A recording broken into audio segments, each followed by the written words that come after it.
Bendito sea el nombre del Señor. Hoy nos corresponde esta exposición de la palabra del Señor. Estamos en nuestra serie de la carta del apóstol Pablo a los Romanos. Y hoy nos corresponde este texto que se encuentra capítulo 2, versos del 1 al 16. Pero antes quisiera ilustrarle algo que es de mucha atención para las personas, y es los juicios.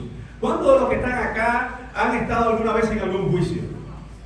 En algún juicio. Y lo cierto es que hay varias partes en el juicio, y no es lo mismo estar en un juicio como espectador a estar en un juicio involucrado como acusado, ¿verdad? Y no es lo mismo participar en el juicio como oyente a tener que participar en el juicio como alguien activo, ya sea en una de las partes, ¿verdad? O como los testigos. Lo increíble de esto es que a lo largo de la historia, ¿cuántos juicios se pueden haber celebrado?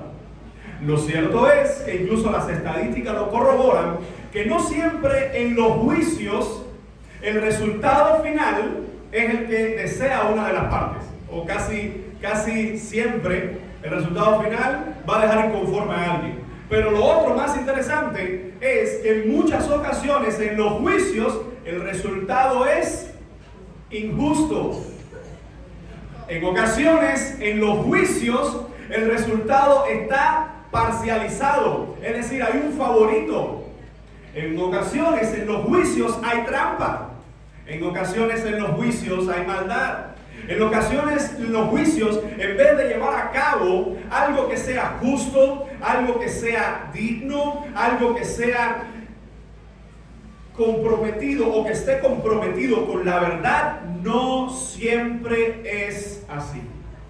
Y esto no solo ocurre en nuestra nación, sino que ocurre en todo lugar, donde vemos muchas personas que deberían estar ejecutando los juicios fielmente, y lo que ocurre es que se escucha mucho esa frase: qué perdida está la justicia, o qué injusto es este mundo, o qué perverso, qué malo es el corazón de aquellos que deberían ser justicieros de la verdad. Bueno, en esta mañana nosotros vamos a estar hablando de un juicio, vamos a estar hablando de un juez, y vamos a estar hablando de algunos acusados.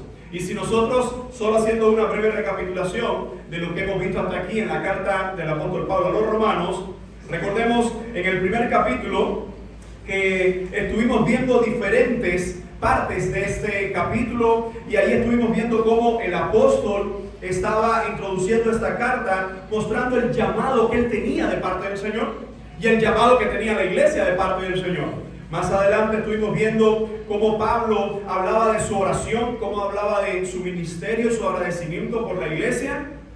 En los versos 16 a 17 del capítulo 1 estuvimos viendo cuál es la tesis o cuál es el propósito principal por el cual se expone y desarrolla esta carta. Y es que el Evangelio de Dios, ¿qué cosa es? En el Evangelio, ¿qué se muestra? Primero Pablo decía: yo no me avergüenzo del Evangelio porque es poder de Dios.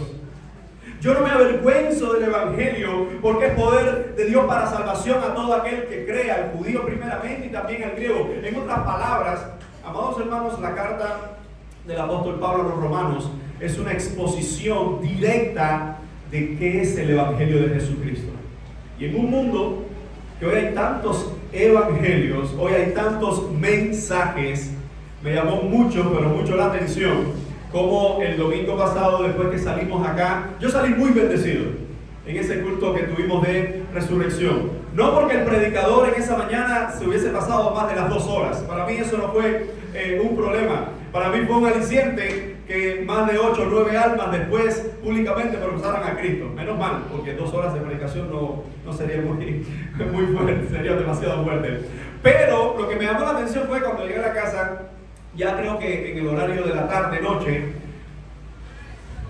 ponemos el televisor por accidente, porque no hay nada que ver, y cuando ponemos el televisor, estaban dando un culto protestante de resurrección.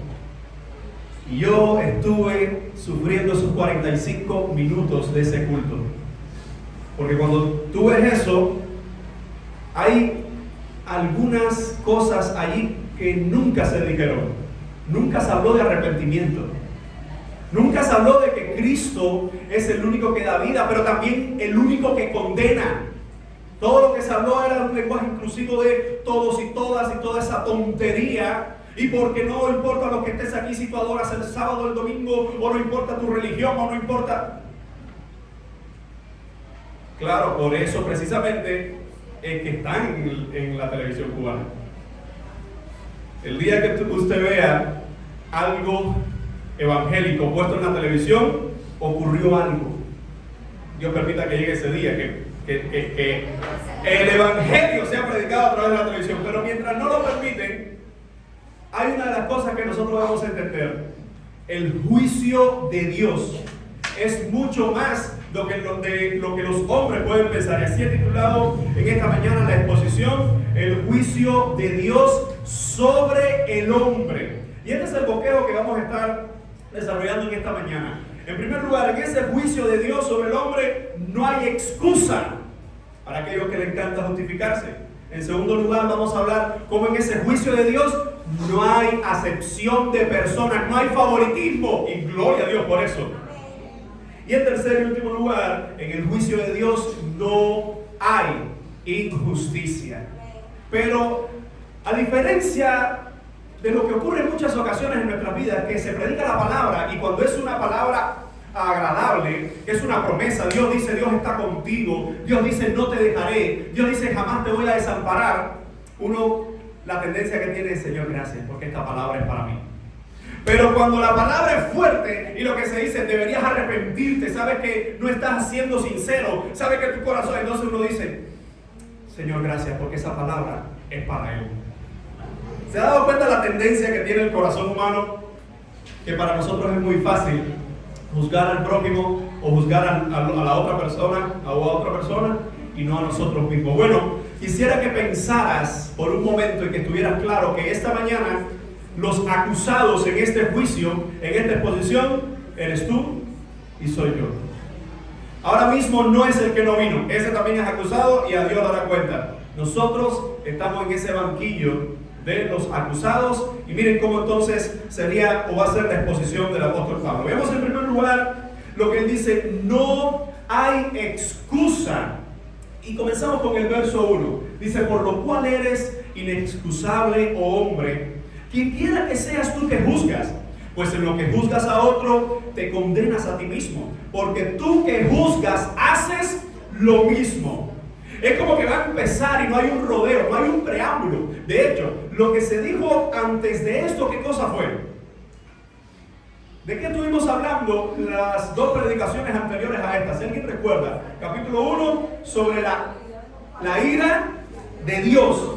La ira de Dios sobre el hombre perverso, la ira de Dios sobre el hombre pecador. Y en base a todo esto, ¿qué es lo que termina diciendo el apóstol en los versos anteriores? Y es que el hombre no tiene excusa. Estamos leyendo el versículo 20 del capítulo 1. Porque las cosas invisibles de Él, su eterno poder y deidad, se hacen claramente visibles desde la creación del mundo, siendo entendidas por medio de las cosas hechas, del modo que no tienen excusa. Es como en medio de un discurso que se empieza a mirar para todo el mundo y nadie queda vivo. Y usted no tiene excusa, y tú no tienes excusa, y tú no tienes excusa. Nosotros viviendo en un país donde vemos que existen las clases sociales, aunque se hayan pasado muchos años tratando de decirnos que aquí no hay clases sociales, ahora es cuando más uno puede ver las clases sociales en nuestra sociedad. Ahora es cuando más uno puede ver que si yo con mi salario no puedo ir a una tienda que está en una moneda que yo no cobro, y otra persona va porque bueno, su familia de alguna forma tiene que ayudarle, pero otros van porque de algún lado de su negocio o del gobierno le dan este dinero o le proveen estas cosas. Mis amados hermanos, una de las grandes realidades que nosotros tenemos es que injusto es la sociedad. Qué injusto es este mundo. Qué injusto es este mundo que hablamos tanto y se habla tanto. Voy a quitarme de la primera persona en plural. Y ellos hablan tanto de que todos somos iguales. No todos somos iguales. De que es lo mismo para todo el mundo. No es lo mismo para todo el mundo. ¿Y eso de qué habla? No vamos ahora a quedarnos en la parte de los que están mal. ejecutando su tarea, sino vamos a hablar de nuestra parte. Si vemos esta idea desde la sociedad, hermano, claro que sí que este mundo está perdido. Claro que sí que muchos de los que tienen que ejercer, autoridad y muchos de los que tienen que ejercer la ley y la justicia, claro que están mal. Ahora, eso nos lleva a nosotros a pensar en lo que dice este versículo.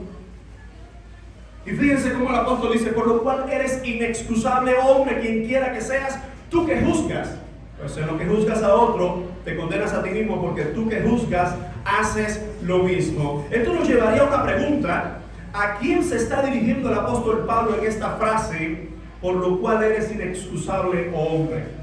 ¿Sabe que algunos han debatido de a qué se puede estar dirigiendo esta frase? Y si vemos en el capítulo 1, parece ser que está hablando de los gentiles.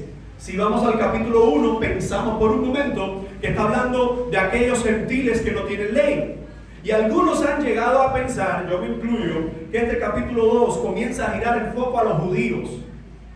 Porque expresa en muchas ocasiones, ustedes que tienen ley, a ustedes que creen que por la ley van a ser diferentes. Lo cierto es, mis amados hermanos, que este texto es tanto para judíos como gentiles, aunque el énfasis en estos versículos está recayendo sobre aquellos que eran del pueblo de Dios o aquellos judíos. Por eso dice de esta forma: eres inexcusable.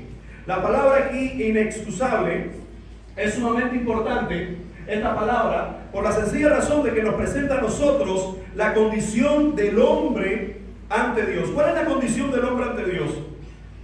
¿Cuál es? Muerto en delitos y pecados. ¿Qué más podemos decir de la condición del hombre ante Dios? ¿Qué más podemos decir? Cuando dice, eres inexcusable. No tienes excusa. De hecho, cuando se usa aquí la palabra griega, es anapológetos. Pología es defensa. Y cuando se pone esa partícula an delante, o anapológetos, es tú de ninguna forma te puedes defender. ¿Cuál es la primera tendencia que tiene el hombre cuando se le acusa de algo? Defenderse. ¿Qué fue lo que ocurrió en el huerto del Edén? Cuando el Señor llama a Adán y Eva y ellos se esconden. Y cuando se presentan ante Dios y Dios les pide cuenta, ¿qué es lo primero que ellos hacen?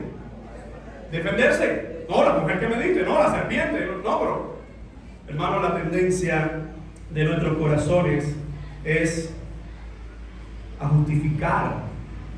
Pero lo interesante de esto, que la palabra que usa el apóstol, inexcusable, de hecho hay un diccionario que lo define de esta forma: es alguien que no puede ser defendido, es indefendible, no tiene excusa, es alguien que por mucho que se esfuerce, será en vano todo lo que intenta hacer por justificarse ante Dios. Un niño se está portando mal, hace algo en la casa y cuando tú le llamas la atención, ¿qué es lo primero que hace? Justificarse, defenderse, culpar a otro, ¿verdad? Decir, no, pero no fui yo. Ahora, tanto esa acción en un niño como en nosotros siendo mayores, nos vamos a dar cuenta que eso devela la condición de nuestro corazón. El hombre no está dispuesto a aceptar su culpa. Muchas de las personas, cuando son sentenciadas, muchas de las cosas que dicen es: sí, pero yo no soy culpable. Y es cierto que hay algunos que resulta que no fueron culpables ni fueron juzgados injustamente, pero no todos. Ahora, lo que el apóstol nos está diciendo en este texto dice: quien quiera que seas tú que juzgas. Aquí entran los judíos, pero entran también los gentiles, aquí entra toda la humanidad. Dice, tú quien quiera que sea. Ahora, piensa por un momento esto. Recuerda que esta carta del apóstol Pablo a los romanos se leyó por primera vez en la iglesia. Así que, pensemos esto.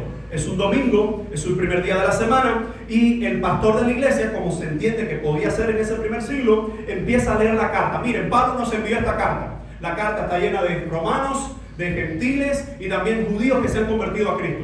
Cuando empieza a leer y va por el capítulo 18 en adelante, que está hablando de la perversión de los hombres, que está hablando de que los hombres dejaron el uso natural y se encendieron en su lascivia, los que están en la iglesia, posiblemente los judíos están diciendo, está hablando de los gentiles. Porque mira, ¿Quiénes son los que se entregan en todas esas lascivias, hombres con hombres, mujeres con mujeres? Los mismos gentiles, es decir, los romanos, los griegos. Y es ese punto como que están diciendo algo y uno está mirando de reojo y dice, eso es para fulano, eso es para ciclano, eso es para aquel, mira, eso lo están retratando, muchachos. Y ahora Pablo dice, por lo cual tú no tienes excusa, quien quiera que sea tú que estás juzgando. En otras palabras, el juicio, hermano, es para todos. El hombre hipócrita en su juicio no tiene excusa ante Dios. Porque fíjense lo que hace este hombre hipócrita. Dice, quien quiera que seas tú que juzga, pues en lo que juzgas a otro, te condenas a ti mismo, porque tú que juzgas, haces lo mismo. Hermano, este es un retrato. Esto es una radiografía del corazón del hombre. ¿Por qué el hombre está tan empecinado en juzgar siempre a los demás? Bueno, una de las respuestas es porque un corazón pecaminoso que no quiere dar cuenta a Dios, le encanta ponerse en lugar de Dios para pedirle cuentas a los demás. Y no pienses ahora en tu vecino, piensa en ti. Piensa en tu corazón. Hermanos, ¿cuántas veces nos ha pasado que hemos visto a alguien o por una acción o una palabra y lo hemos juzgado mal? Y después nos dimos cuenta que fuimos injustos. Ponemos el otro ejemplo, juzgamos a alguien y lo juzgamos bien, pero la pregunta es, ¿y nosotros? ¿No nos equivocamos? ¿Y tú? ¿Tú no te equivocas? Hermanos, nuestros corazones se ponen al descubierto y fíjense cómo este tipo de persona juzga a los demás, y el apóstol está diciendo, ¿tú crees que en ese juicio que tú estás haciendo, lo estás haciendo bien? No, en ese mismo juicio tú te estás condenando. Porque tú que juzgas a otro estás haciendo lo mismo. Es como alguien que está diciendo, hermano, en la sociedad que vivimos hoy. La sociedad que vivimos hoy. Por eso escuchamos esa frase en ocasiones que dice, no hagas lo que yo hago. No, más bien, haz lo que yo digo. ¿Por qué? Porque para muchos es muy fácil condenar. Hermano, escuchen, así hay gente en la iglesia. Gente que son ácidos a la hora de condenar a los demás. Gente que no tienen misericordia a la hora de condenar a los demás. Gente que cuando piensa en otra persona o habla de otra persona, lo hace con todo el juicio de la ley. Y la pregunta es, ¿acaso tú también no eres culpable? ¿Acaso yo también no soy culpable? Así que en esta primera parte, lo que está haciendo el apóstol es diciéndonos que todos aquellos que están juzgando, injustamente. Déjame hacer una salvedad rápidamente. Hay una gran diferencia cuando yo juzgo a mi hermano hacer algo. Yo puedo ver a mi hermana Nidia hacer algo y le juzgo, digo, creo que esto está mal, pero voy hacia donde está ella. A hablar con ella, a emitir mi juicio hacia ella, en amor, porque es la otra parte. Hay que saber cómo se dicen las cosas, porque yo no soy el juez de ella. Pero yo voy hacia donde está ella con amor. Mira, hermana, ten cuidado con esto, como usted lo hace conmigo, como deben hacerlo los hijos de Dios. Ahora, ese no es el caso de este tipo de personas. Este tipo de personas, según el apóstol, dice, tú no te das cuenta que tú eres indefendible, que a ti no hay quien te defienda, que a ti no hay quien te justifique. Eso es lo que significa inexcusable. Quien quiera que seas, vamos a decirlo de otra forma, puedes llevar los años que tú quieras llevar en el evangelio. Puedes llevar el tiempo que tú quieras sirviendo en un área. Hermanos, entiende esto, que cuando estamos en un área sirviendo, lo estamos haciendo para el Señor. Pero cuando ya no lo estamos haciendo en esa área, tenemos otras áreas para seguir sirviendo al Señor. Entonces, si nosotros pensamos en esto, el apóstol dice, te estás condenando a ti mismo. Piensa por un momento, tú que estás ejerciendo el oficio de juez. Una de las cosas que nosotros no encontramos en el Nuevo Testamento, cuando se habla de los jueces, cuando se habla de los dones o de los ministerios, ahí no aparece por ningún lugar el don de juez. ¿Te diste cuenta, verdad? En la lista de 1 Corintios, en la lista de Romanos, en la lista de Efesios, no aparece ni un solo ministerio de juez en la iglesia. Y a veces esos son los ministerios que más tenemos en la iglesia. Los jueces sin misericordia, porque si al menos tuviera misericordia, Bueno, si tuviera misericordia estarían funcionando como ancianos, como líderes maduros, como pastores, como creyentes espirituales, porque cuando hay un juicio con misericordia es diferente al de esta gente. Así que el apóstol está hablando de un grupo de personas que es hipócrita y con su juicio a los demás lo único que hace es condenarse a sí mismo. Y fíjense cómo dice entonces el versículo 2: mas sabemos que el juicio de Dios contra los que practican tales cosas es según verdad. Lo que está haciendo esta cláusula es explicándonos por qué esta gente es injusta por una parte, y por otra parte debemos entender que Dios es el único justo. Fíjense cómo está diciendo, mas sabemos. El apóstol está involucrando a todos los creyentes. En esta oración dice, sabemos, los cristianos, los que tenemos al Señor, sabemos que el juicio de Dios contra los que practican tales cosas es según verdad. La pregunta es, ¿a quién se está juzgando aquí? Porque si vemos el versículo 1, es un grupo de gente sin misericordia que está juzgando a los demás. Y es cierto que parece ser que los demás están mal, ¿sí o no?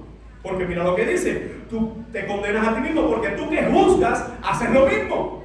Es decir, es esa persona que está involucrada en el alcohol y le dice, ¿por qué tú tomas? ¿Y por qué tú lo haces? Y llega a su casa y dice, muy bien, así es como se tiene que regañar a la gente y se echa su botella de arroz. Hermano, qué problema más grande cuando nosotros vemos este tipo de personas en la iglesia, y este tipo de personas en la iglesia son los que más daño hacen, porque son personas que están buscando cargos, no servicio. Quiero que entiendas esto: cuando tú estás buscando servir al Señor, no te está importando mucho en qué área es o qué rol vas a desempeñar, si vas a ser el líder principal o si vas a apoyar al líder principal o cómo lo vas a estar haciendo, sino que vas a decir, Señor, gracias, porque te puedo servir desde donde estoy. Cuando alguien está buscando como en el mundo, se usa la frase subir como la espuma, subir y buscar gloria, o más bien vanagloria, y ser el centro de atención, esa persona jamás va a agradar a Dios. Entonces encontramos el texto. Mas sabemos que el juicio de Dios contra los que practican tales cosas es según verdad. Fíjense cómo dice que ese juicio, ¿cómo es ese juicio? Según verdad. Ahora, ¿cómo es el juicio de los hombres? Bueno, según la voluntad de los hombres en ocasiones, según los intereses particulares, pero el juicio de Dios, me encanta porque la Reina Valera dio el clavo exacto cuando traduce esto, porque así mismo aparece en el griego, dice, ese juicio de Dios es según aletheia, es según la verdad. ¿Y la verdad qué cosa es, hermano? La verdad es todo aquello que emana de nuestro Dios. Jesucristo es el camino, la verdad. La palabra del Señor es la verdad. Los caminos del Señor son verdad. Los juicios del Señor son verdad. Por eso que nadie ante el juicio del Señor podrá decir, como se dice hoy ante el juicio de los hombres, ay, qué injusto fue. Fulano no se merecía eso. Nadie podrá decir eso del juicio de Dios. Por eso, hermano, del juicio de Dios nadie escapa. De Dios nadie se ríe. De Dios nadie se burla, porque las personas hipócritamente engañarán a los hombres, pero jamás podrán engañar a Dios. Fíjense cómo dice, sabemos que es el juicio de Dios contra los que practican tales cosas, contra estos hipócritas, contra estos pecadores. ¿Qué son? Son ejecutados según la verdad. Y mira ahora las preguntas que usa el apóstol Pablo, que por supuesto no está esperando una respuesta. Todos saben cuál es la respuesta. Dice el versículo 3. ¿Y piensas esto, oh hombre? Eso es un vocativo, está invocando. Oh hombre, hablando de términos genéricos. Dice, ¿piensas esto, tú que juzgas a los que tal hacen y haces lo mismo, que tú escaparás del juicio de Dios?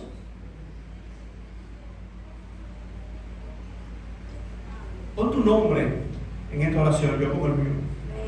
Alex, ¿tú piensas piensas que cuando estás juzgando a tu hermano, tú piensas que cuando estás juzgando a tu prójimo, tú piensas que cuando estás juzgando, pensando mal de los que te rodean, tú piensas, Alex, que escaparás del juicio de Dios. Mis amados hermanos, ¿quién puede escapar? Bueno, de hecho, nadie puede escapar del juicio de Dios. La única forma posible es que Dios mismo te tome y te ponga aparte de ese juicio, y eso solo por medio de Jesucristo.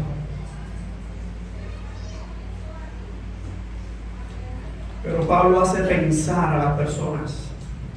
Él le dice, ¿acaso puedes imaginar por un momento que harás todo lo que desees en tu vida a tu antojo y al final te vas a escapar del juicio de Dios? Al final le darás la espalda a Dios. Mira, hermano, incluso hasta el ateo que dice no hay un Dios, no hay una vida después de la muerte. Esa frase y esa metodología de creencia, absurda por supuesto, porque es basado en muéstrame que Dios existe, cuando la pregunta en realidad sería, bueno, ¿y cómo tú me demuestras que no existe? A una persona que dice, no, Dios no existe, todas estas personas tendrán que darle cuenta a Dios. ¿Tú te imaginas ese ateo que vivió toda su vida negando a Dios y peleando contra Dios? Porque una de las cosas de que más hablan los ateos es de Dios.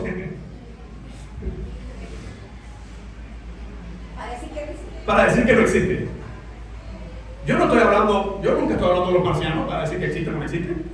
O yo no estoy hablando, no sé, de algo que no existe, yo no tengo necesidad de hablar. Pero los ateos se empeñan en tratar de mostrar que Dios no existe. Te pongo este ejemplo, piensa por un momento cuando este ateo parta de esta vida y se presenta a Dios. Y se presente en el juicio de Dios. Porque no en el viejito de la barba larga, ¿verdad? Que dice, ven acá chiquitico, ven acá mi niño bueno, si tú ya, yo te necesitaba tanto que te traje por ahí. No. El juicio de Dios. El juicio de un Dios airado contra el impío. El juicio de un Dios al que toda tu vida estuviste negando. Del juicio de un Dios que con tus palabras, tus pensamientos y tus actos pecaste contra Él y tengas que presentarte delante de Él. ¿Qué le vas a decir? Piensa por un momento. Porque ahí el ateo se volverá creyente, porque ya no tiene cómo negarlo. Pero esa creencia no es válida. Y será el peor creyente de la eternidad. Porque sabrá por la eternidad que Dios existe y le dio la espalda. Y ahora estará en la eternidad en el lago de fuego y azufre. Amados hermanos, dice el apóstol la segunda pregunta, versículo 4. ¿O menosprecias las riquezas de su benignidad, paciencia y longanimidad, ignorando que su benignidad te guía al arrepentimiento? Mire una muestra de gracia del Señor, de misericordia del Señor, por una parte, mientras por la otra hay dureza de corazón. Menosprecias, ese término menospreciar,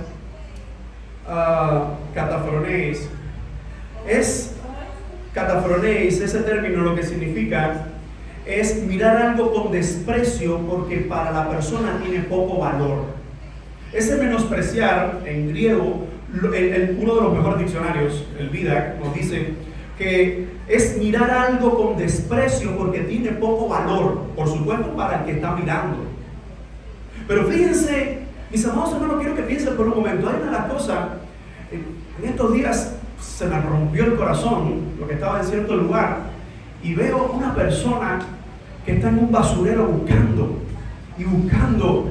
y con la alegría cuando encontré unas latas, pero no unas latas, porque no hay nada de malo en recoger unas latas, pero unas latas dentro de toda esa putrefacción, llenas de, ni quiero saber qué era, y empieza a revolcar todo aquello y encontró y empezó a guardar. Y una de las cosas que me hizo pensar es, para esa persona eso es un tesoro, para mí eso es porquería, eso es basura. Pero para este mundo, esta ilustración es muy aclaratoria, porque este mundo tiene por tesoro lo que para el reino de Dios es basura. Este mundo tiene el pecado, las cosas malvadas. ¿Qué es para tanta gente? ¿Qué es la gloria? ¿Qué es lo último? Tener las cosas materiales, tener esto, pertenencia, tener lo otro, tener no sé, tantas cosas banales que en los cielos es basura. Es basura. Ahora, dice el apóstol, tú menosprecias, es decir, ¿por qué tú miras como que no tiene valor? Dice, las riquezas de su bondad, de su benignidad, de su paciencia. Hermano, está hablando de la paciencia de Dios. ¿Por qué están menospreciando su paciencia? En una ocasión estaba un señor, tenía el cochecito del niño, y el señor estaba así, con el coche, lo estaba moviendo y decía, calma, Alfonso, calma, Alfonso. Y el niño estaba con una berreta y gritaba, y el hombre miraba así hacia el lado y decía, calma, Alfonso, calma. Viene un señor y le dice, oye, Alfonso está prendido. Y dice, no, Alfonso soy yo. Alfonso soy yo. Mis hermanos, cuando nosotros hablamos de paciencia, la paciencia nuestra se agota, ¿sí o no? La paciencia nuestra, como decimos, tiene un límite. Nuestra paciencia tiene un límite. Solo necesitas 2 niñas de 2 y 5 años en el corral para saber lo que es calma, pastor. Ahora pensemos lo que el apóstol le dice a esta gente. ¿Por qué? Bueno, no es una pregunta de por qué, sino o menosprecias. La idea es que esta gente estaba menospreciando. ¿Qué estaba menospreciando? Las riquezas, es decir, la abundancia, la gloria de la bondad de Dios, de la paciencia de Dios y de la longanimidad. La palabra longanimidad es macrothumia, que es una bondad, pero más que exagerada. De hecho, hay algún diccionario que dice grandeza de ánimo en medio de una tribulación. Por eso es como una exaltación de lo que es la bondad o la bonanza de Dios. En otras palabras, Pablo le dice, ustedes están quitándole completamente el valor de que ustedes están vivos por la paciencia del Señor, por la bondad del Señor, por la templanza del Señor. Y lo cierto es que esta gente así mismo lo estaba haciendo. Por eso es que nos dice entonces el verso 5, pero por tu, número 1, ¿cuál es la característica de esta persona? Dureza. Esa palabra dureza, esclerotes. Esclerotes. ¿Le suena algo en el mundo de la medicina? Esclerosis. Bueno, la palabra griega trae relación. Esa esclerosis, como o la callosidad que se puede formar. Usted sabe cuando un hueso, a ver, los médicos, ¿dónde están los médicos? Se me fueron. Bueno, sí, yo sé que se están yendo casi todos los médicos, pero me refiero. Cuando se rompe un hueso, ¿por qué hay que rápidamente tratar de poner el todo en su lugar y poner el yeso? Porque se empieza a formar esa callosidad, ese esclero. La palabra griega ahí es esclero. Y ese callo, los médicos han testimoniado de eso, y la ciencia también, de que se puede volver a romper, pero se rompe por otro lugar, por ahí no. De la forma que va a sellar, a menos que esto sea por supuesto, una intervención. Y esa palabra, miren cómo el apóstol está diciendo, pero por tu dureza. ¿Recuerdan? Esta frase se usó para hablar del pueblo de Israel. ¿Cómo se decía del pueblo de Israel? Que eran ¿qué? Duros de cervical. Claro que hay una ilustración o un paralelo con los bueyes, cuando se le ponía se sellaban los bueyes y el yugo, la callosidad que hacía aquí en la cerviz del buey, si se puede decir así, ese callo era tan duro que ya era parte de su cuerpo y no sentía nada, se volvía indolente. Mis hermanos, esta es la palabra que se está usando para este tipo de personas hipócritas. Dice, por la dureza de tu corazón. Por la dureza de tu corazón no arrepentido. En otras palabras, ¿qué nos está diciendo el apóstol? Claro que tú tienes que juzgar injustamente a tu hermano. Claro que tú tienes que juzgar injustamente al otro pecador, porque tu corazón es tan duro como una piedra. Recuerda que a diferencia del corazón duro de esta persona, ¿cómo fue el corazón duro de Faraón? La diferencia que el corazón duro de esta persona es por voluntad e iniciativa propia. El corazón duro de Faraón fue Dios que se lo endureció. ¿Para qué? Para mostrar la gloria de Dios por medio de su pueblo.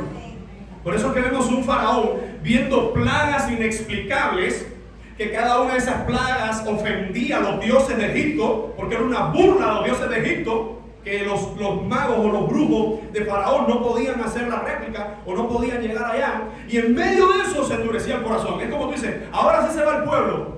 Pasado unos minutos y dice, no se va. Ahora, ese corazón duro aquí tenía un propósito. Pero aquí el de este texto es una muestra de cuán duro puede convertirse el corazón de una persona que le ha cerrado su vida al Señor. Mis amados hermanos, cuando Pablo dice, por tu dureza, por tu corazón no arrepentido. Miren, nosotros podemos juzgar en ocasiones, y juzgamos en ocasiones a alguien y juzgamos mal, pero ¿saben la diferencia entre un creyente que tiene el Espíritu Santo, que juzga mal, a un corazón duro, no arrepentido, que juzga? La diferencia es sencilla, que cuando el creyente lo hace, se arrepiente y dice, fallé, eso no estuvo bien, y buscará cómo hacer las paces, y buscará cómo pedir perdón, y buscará cómo enfrentar la situación, no darle curva. Cuando un corazón duro no está arrepentido, le interesa tres pepinos si fulano se molestó contigo, si fulano te dijo, si no te dijo, si hizo, si no hizo. Y escucha, porque en esta iglesia, o más bien en la iglesia del Señor, este no es el club donde hay favoritos para el Señor. Es el club donde todos nos podemos fallar, donde todos cometemos errores, donde todos podemos decir o pensar algo de otros y equivocarnos. La diferencia, el corazón duro y no arrepentido, nunca escucharás la palabra perdóname. Nunca escucharás la frase fallé mi amigo, fallé mi hermano. Y lo que está diciendo el apóstol es, por tu dureza y por tu corazón no arrepentido, atesoras para ti mismo. Ahora, la palabra atesorar en griego es igualita. Es la misma palabra que se usa para tesoro, es decir, esta es la mejor traducción que se puede encontrar de la Reina Valera. Dice, atesorar da la idea cuando alguien ve algo valioso y lo empieza a guardar. Pero ¿qué es lo que está guardando esta persona? ¿Qué es lo que está guardando esta persona mientras juzga incorrectamente a los demás? Mientras es inmisericordia con los demás. ¿Qué es lo que está atesorando? Y es como desde el cielo el Señor diciendo, ¿no te vas a arrepentir? ¿No te vas a arrepentir? ¿No te vas a arrepentir? Dice, atesoras para ti mismo ira para el día de la ira y de la revelación del justo juicio de Dios. Entendamos esto. Hay dos fases en esta ira. Número uno, cuando alguien está pecando contra Dios, cuando alguien está juzgando a los demás, y no estamos hablando de un simple juicio sobre los demás, estamos hablando de que alguien dice, mira, este es pecador, pero él hace lo mismo. Cuando alguien está en esa condición, número uno, está bajo la ira de Dios. Número dos, esa ira se está acumulando. ¿Y cuándo se va a ejecutar? ¿Cuándo se va a ejecutar? El día de la ira y de la revelación del justo juicio de Dios. Mis hermanos, es como, ¿a cuánto le gusta aquí pescar? Parece que Lazarito no es lo que le gusta, ¿verdad? Pero no estamos hablando de lo que tú haces, Lazarito, de pescar un buen sol. Estamos hablando de pescar peces. Cuando el pescador toma y el pez muerde el anzuelo, hay diferentes tipos de peces, y esto no es una clase de esto, pero la ilustración es válida. El pez, una vez ha mordido el anzuelo y lo mordió completo, ¿qué puede hacer el pez? Puede soltarlo. ¿Y qué hace a veces? Dependiendo de qué tipo de pez y qué tipo de pesca sea, hay muchos de estos pescadores profesionales que empiezan a darle pita. ¿Ya han escuchado la frase? No, dale pita. Y el pescador diga por allá, y después el pescador hace y empieza a recoger. y lo vuelve a soltar. ¿Qué está haciendo? Lo está cansando. Porque puede esforzarse lo que quiera el pez, que se va a convertir en pescado. ¿Por qué razón? Porque ese es el diseño del anzuelo, que no pueda zafarse. No pueda zafarse. Ahora, la idea con el pecador es similar. El pecador puede darle rienda suelta a su pecado. Y no estamos hablando solo del pecador fuera de la congregación, estamos hablando del pecador dentro de la congregación.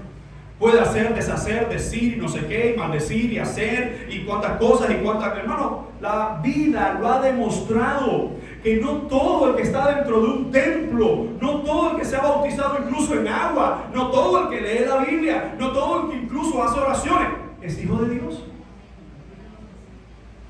Y eso es triste, porque ¿cómo escaparán del juicio de Dios estas personas? Así que, en primer lugar, no hay excusa. El hombre se ha empeñado en su dureza a jugar el papel de juez. Pero el juez de los siglos se convertirá en su peor y más grande terror. ¿Por qué razón? Mis hermanos, porque de Dios nadie se puede reír o burlar. Ahora, recordemos cómo Jesús enseñó esto mismo en Mateo 7.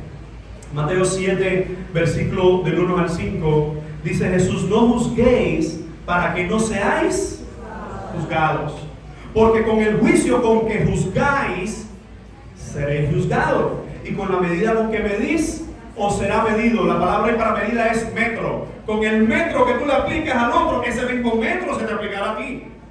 Dice: ¿y por qué miras la paja? La idea de paja aquí, la palabra griega es como una motica, pero bueno, es incómoda igual. Pero es una motica, es algo casi que imperceptible a la vista. Dice: ¿por qué miras la paja que está en el ojo de tu hermano y no echas de ver la viga? Y la palabra que usa para viga ahí era lo que se usaba en la casa como el principal sostén, el fundamento del techo. Ay, mis hermanos, dice el Señor Jesús: ¿por qué miras la paja? Déjame ver si lo podemos entender de esta forma. Porque es que literalmente no hay forma de ilustrar esto, porque esto es un hipérbole. Y fíjense, alguien tiene una viga que me trae. No hay cómo traer una viga, ¿verdad? Pero es como que esa persona, Jesús está diciendo: ¿por qué tú miras la motica? Que, oye, para ver esa diminuta motica en el ojo tienes que acercarte y fijarte bien. Dice: y tú que miras la motica, dice, ¿cómo tú puedes ver con la viga? Entonces literalmente sería como alguien: oye, pero mira ese ojo, compadre, pero tú no te das cuenta de lo que tú tienes en ese ojo. El mejor ejemplo para un hipócrita, que es aquel, mire hermano, a través de estos años lo he visto, que la mayoría de las personas que siempre están, tú lo ves y siempre están juzgando: y mira fulano, y el otro no, porque pastor, mira fulano, y que este me dijo, y el otro no sé qué, y siempre están hablando mal de todo el mundo. El corazón no está bien. El corazón no está bien. Dice Jesús: ¿por qué miras esa motica y no echas de ver? La pregunta es, claro, eso no es literal, es un ejemplo hiperbólico, exageración de la verdad para resaltar una idea. ¿Cuál es la idea? Que esa persona, ese juez injusto, ese juez sin misericordia, es excelente viendo el defecto, por muy pequeño que sea, de su hermano, pero el suyo, por muy visible que es ciego. Dice entonces la palabra: ¿o cómo dirás a tu hermano, déjame sacar la paja de tu ojo, y he aquí la viga en el ojo tuyo? Y el Señor usa uno de sus hermosos calificativos para esos religiosos: hipócrita. Hipócrita, saca primero la viga de tu ojo y entonces verás bien para sacar la paja del ojo de tu hermano. Fíjense que Jesús no le está diciendo: no le digas a tu hermano que tiene la motica. No es eso. Porque hay otras personas que dicen: no, a mí sí no me importa. Yo sí no me meto en nada. Si fulano está haciendo eso, que se lo diga al pastor. Si el otro está haciendo eso, que se lo diga el líder no sé qué. Si aquel está haciendo lo otro, a mí no me interesa. No.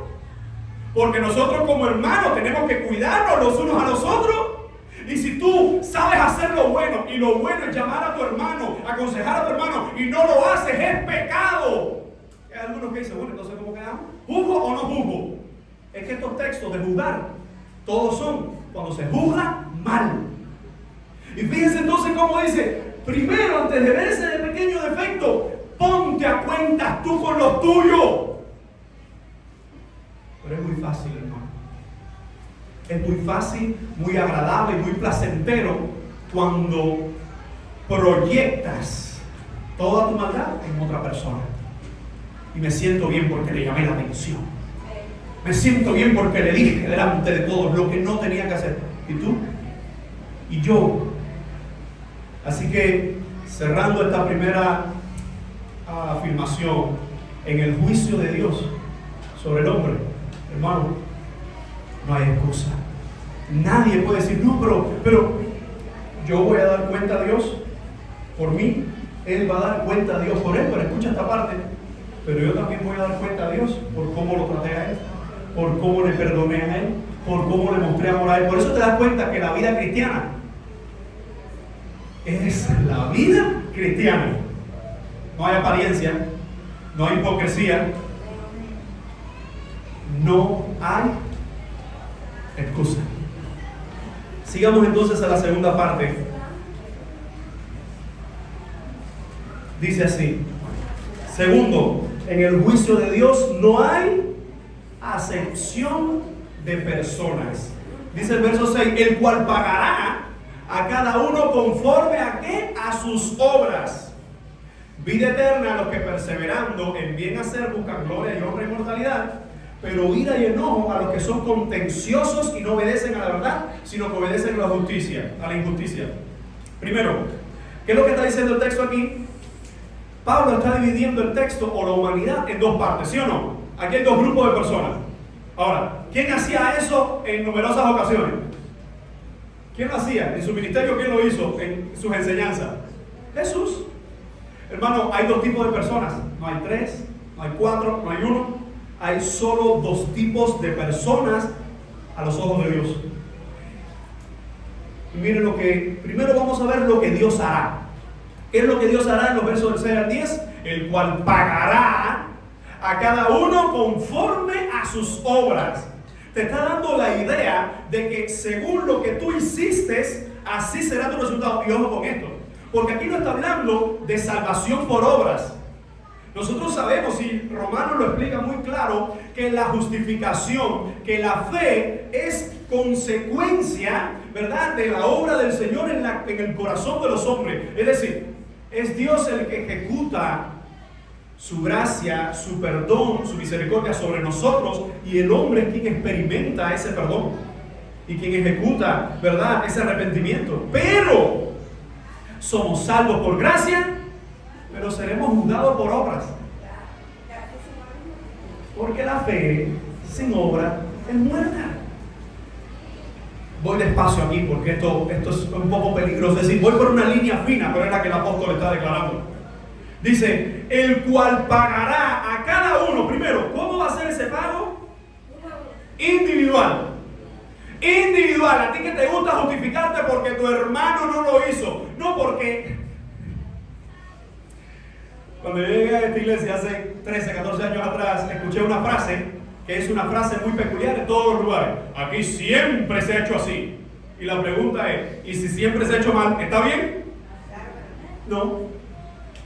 Pero claro, algunos dicen, no, pero si todo el mundo dice que es de esa forma, está bien, ¿no? Juicio individual. Ahora, ojo con el juicio de Dios. El juicio de Dios es colectivo, es decir, con todo el mundo, pero es individual. No es decir, a ver, 5 salvos, pásame 5 salvos para allá. A ver, 4 condenados para acá. No. Individual. Claro, el juicio final, hay un juicio para recompensas y un juicio para condenación. No que el juicio mío es para ver si me salvan o no me salvan. Ya yo soy salvo en Jesucristo, visto desde la eternidad, ejecutado en el tiempo y perseverado hasta el final. Y lo voy a explicar ahora con este ejemplo. Primero, dice, el cual pagará a cada uno conforme a sus obras. Y habla del primer grupo. ¿Cuál es el primer grupo? Los que perseveran. Y ojo con esta palabra. Perseveran. Dice, vida eterna a los que perseverando en bien hacer buscan gloria y honra e inmortalidad. En primer lugar, el juicio sobre estas personas que están perseverando en hacer bien. Ojo, ¿recuerdan por qué le dije hace unos segundos que esto es una línea fina? Este hacer bien, cuando está involucrado, relacionado con vida eterna, no es gente buena, no es gente que hace cosas buenas, es gente que, ¿cómo es posible tener la vida eterna? Según todo, incluso todos los romanos, por eso que aquí no hay ninguna contradicción. Según Romanos, según la Biblia, ¿cómo se puede tener vida eterna? Porque algunos dirían, no, siendo buena persona, solo se puede ser salvo por medio de Jesucristo, viviendo para Él. Pero cuando alguien dice, yo profeso a Jesucristo como mi Dios, como mi Señor, lo profesaste, pero ahora tienes que vivirlo. Y ese vivirlo es lo que se convierte en ¿qué?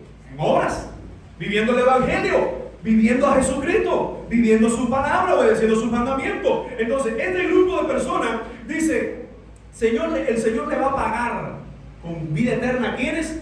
Aquellos dice que perseverando en bien hacer, buscan gloria y honra e inmortalidad. Evidentemente, la gloria y la honra, según todo romano, según toda la Biblia, ¿para quién es? Para el Señor. Así que el bien hacer, el buscar gloria y honra de este tipo de personas que están perseverando. ¿Qué significa perseverando? Hay constancia. Constancia, ¿verdad? Continuidad, permanencia. Te lo voy a preguntar de esta otra forma. ¿Cuántas veces en la vida cristiana has desmayado y has pensado que no puedes más? Y has dicho, no puedo más, ya no puedo seguir los caminos. ¿Estás aquí esta mañana? ¿Por qué? Porque estás perseverando. Eso es perseverar. Ahora, una buena noticia. Ese perseverar en la vida cristiana está respaldado por nuestro Dios. Gloria al Señor que yo no estoy aquí por mi fuerza. Gloria al Señor que yo no estoy perseverando porque yo soy tremendo teólogo o porque soy tremendo creyente o porque soy tremendo cristiano. No, si estoy perseverando, si tú todavía estás perseverando, es porque Dios te sostiene.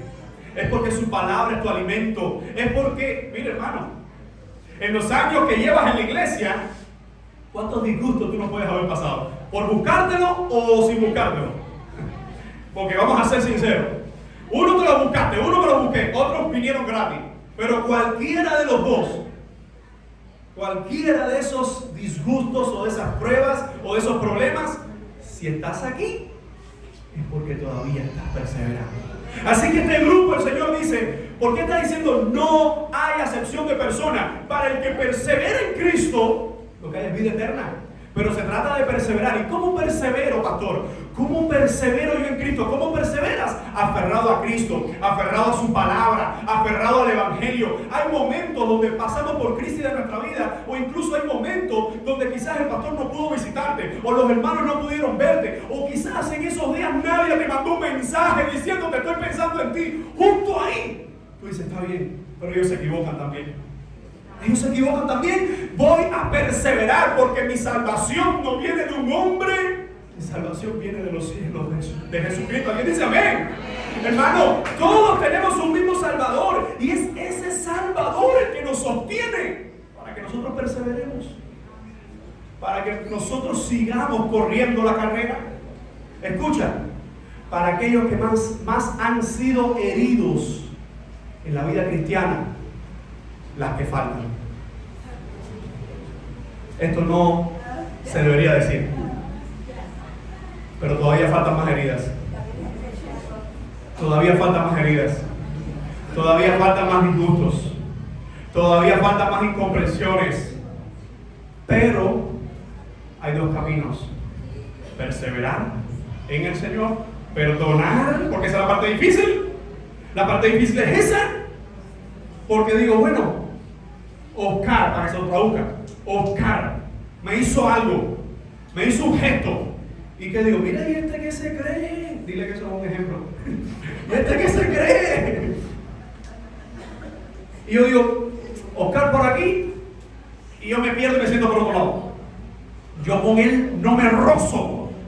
La pregunta es como cuando Alice se pone bravo con Amy, casi siempre es al revés, más Amy con Amy, pero cuando se pone bravo le dice, no, ya, tú no eres mi hermana. Ven acá, entra, disciplina y después, ¿cómo que no es tu hermana? Cierto, pero fíjense, porque el genio, estamos hablando de un niño, pero hermano, el creyente inmaduro, Pablo usa el ejemplo, es un niño, ese mismo berrinche, no, está bueno. Y hay otro berrinche que la gente toma más rápido, no, me voy. ¿A dónde te vas? ¿A otra iglesia? Ah, porque ahí todo el mundo es perfecto. A esa otra congregación que tú vas, ahí todo el mundo es perfecto. Ahí nunca te van a herir, sí, a menos que llegues y estés en un nylon, en una cápsula y que nadie te hable, que nadie te vea y te vayas a tu casa sin tener interacción con las personas.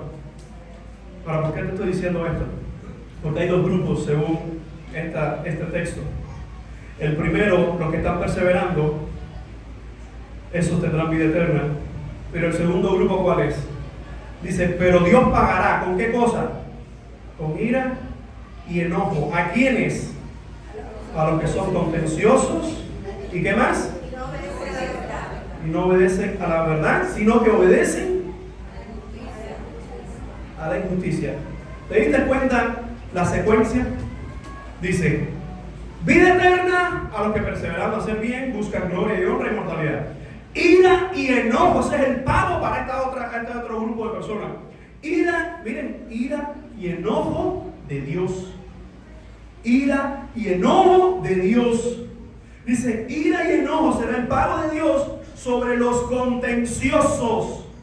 Esa palabra griega para contencioso son esa gente que hoy se usa una palabra que es muy común. Yo creo que es muy similar a esta, que tiene un paralelo a esta, y es tóxico. Gente tóxica. Yo creo que es válido entender eso, porque cuando dice un cristiano tóxico, mire, el cristiano tóxico es que donde quiera que está, crea un problema. Si no lo hay, él lo busca. Si no existe, él lo crea. Si ya está creado, él lo magnifica. Hermano, tenga cuidado qué tipo de cristiano usted es. Porque cuando usted ve a una gente que va a una casa y de ahí tienen que sacarlo y va a la otra, y de ahí tienen que sacarlo y va a la otra, y de ahí tienen que sacarlo y donde quiera que está es un problema, y en su centro de trabajo es un problema, y en el otro es un problema. Hermano, tengamos cuidado, porque es cierto que todos nosotros y todos ustedes, sobre todo los que están relacionados con el trabajo secular, tú no estás trabajando en el cielo, tú estás trabajando en un centro perverso donde hay corazones perversos, donde hay pecadores perversísimos. ¿Tú vas a esperar ahí que todo sea bueno? No, evidentemente no. Y no estoy hablando de que por convicción y por fe tú digas, este trabajo se acabó para mí. Eso es una cosa muy diferente. Que tú digas, si yo continúo aquí, voy a pecar. Si continúo aquí, me voy a convertir voy a ser parte de esta malversación, de esta mentira, de este chisme. No es eso.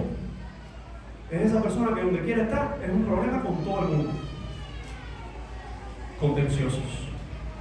Dice, ira y enojo a los que son contenciosos y no obedecen a la verdad, sino que obedecen a la injusticia. Y la idea aquí de obedecer a la injusticia, ¿quiénes son esos? Evidentemente los pecadores. Así que sigue el verso 9 ampliando la idea. Tribulación y angustia sobre todo ser humano que hace lo malo. Y ahora habla de los dos grupos étnicos. Al judío primeramente y también al griego. Pero gloria y honra y paz a todos los que hacen lo bueno. Al judío primeramente y también al griego.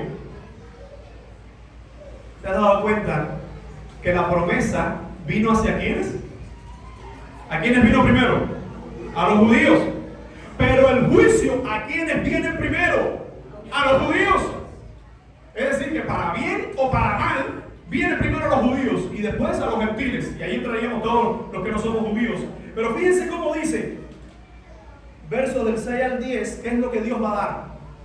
En los versos del 6 al 10, resumiendo estos versículos, Dios va a pagar con vida eterna a los que están perseverando en Él. Dios va a pagar con ira y enojo a los contenciosos, a los perversos, a los pecadores. Y aquí dice, al judío entre los judíos hay gente que va a pagar con vida eterna por medio de Cristo. Pero entre los judíos hay gente que va a pagar con ira y enojo, evidentemente por rechazar a Jesucristo. Entre los gentiles hay gentiles que Dios le va a pagar con vida eterna, pero hay gentiles que Dios le va a pagar con enojo, con ira. En otras palabras, no hay excepción, no hay favoritismo. Por eso que viene la frase, porque no hay acepción de personas para con Dios. Mis hermanos, este versículo, quiero leerte una nota que tomé aquí y para mí fue muy llamativa y provechosa, quiero compartirla. Cuando se escucha la frase, no hay acepción de personas, esta palabra, déjeme decirlo suave, prosopolemsia, esa palabra prosopolemsia, prosopo habla de cara, y trae la idea literal que con Dios no hay favoritos. Es eso que a los ojos de una persona tiene mayor agrado que otra. De hecho, esta palabra se usa en Efesios 6:9, en Colosenses 3:25, en Gálatas 2:6, cuando dice Dios no hace acepción de personas. La palabra prosopolepsia es Dios no tiene favoritos. Hace muchos años escuché un predicador que dijo, Dios me tiene malcriado. ¿Y este de dónde salió? Y lo más triste, ¿y eso de dónde lo sacó? Porque Dios no malcría. Dios disciplina. Dios corrige. Dios castiga. Pero parece ser que en la iglesia de Roma había algunos que se creían favoritos. Yo como que sospecho que esos eran judíos. Claro, tenemos a Moisés. Nosotros somos descendientes de Abraham. Nosotros tenemos la ley. Nosotros tenemos el privilegio de ser el pueblo de Dios. Pero, dice el verso 11, no hay favoritos con Dios. No hay acepción de personas. Hermano, nosotros muchas veces sin darnos cuenta podemos caer en esto, en hacer acepción de personas. Y ojo, hay una gran diferencia entre amistades que uno tiene, que son voluntarias. A ver, déjame explicarlo así. Has conocido a alguien y en una hora hablando con esa persona parece que la conoces de toda la vida. Y ya, y surge la amistad y tú no te lo propusiste. Hay otros que la amistad lleva un proceso. Y en ese proceso hay contiendas, hay disgustos, pero hay reconciliación. Pero hay otro tipo de personas que te es más difícil tratar. Porque quizás como que no encaja mucho con tu forma de ser, pero cuando aquí está hablando de que Dios no hace acepción de personas, no podemos pensar ni por un momento que hay gente más importante para Dios que otra. En otras palabras, hermanos, ¿qué tiempo llevas en el Evangelio? Eso para Dios es tan importante como el que comenzó. ¿Cuánto estás haciendo para Dios? Eso es tan importante como el que está haciendo menos, pero lo está haciendo para el Señor. Hermano, ante los ojos de Dios nadie le vislumbra, nadie le saca los ojos a Dios porque es mejor que otros. Todos por igual. Eso yo vine a entenderlo cuando nació la segunda niña. Para mí ninguna de ellas es favorita. Son diferentes. Una tiene una forma, otra tiene otra, pero las dos son mis hijas, mi vida. Pero yo no puedo, cuando yo pienso en Alice, claro, todo lo primero lo experimenté con ella. La primera vez que la cargué, la primera vez que caminó, la primera vez que habló, la primera vez que la limpié, toda esa primera vez. Pero cuando es por segunda vez, igual, con un poco más de experiencia, pero es porque es tu hijo. Ahora, ante Dios, y yo soy defectuoso y fallo, pero ante Dios, Él está diciendo, en el juicio, recuerda que Dios no hace acepción de personas. Entonces, ¿qué hacer para agradar a Dios? Lo que hacen todos los hijos de Dios. Cree en el Señor Jesucristo, vive para el Señor Jesucristo, sirve al Señor Jesucristo. Cuando haces eso, eres tan importante como el resto de los hijos de Dios para Él. Entonces terminemos con los últimos versículos. Y es que en el juicio de Dios no hay injusticia. Dice, porque todos los que sin ley han pecado, sin ley también perecerán. Y todo lo que bajo la ley han pecado, por la ley serán juzgados. Porque no son los oidores de la ley los justos ante Dios, sino los hacedores de la ley serán justificados. ¿Qué es lo que estamos viendo primero en estos dos versículos? Primero el apóstol está subrayando el hecho de lo que cuenta tanto como en el día del gran juicio, no es si la gente haya poseído.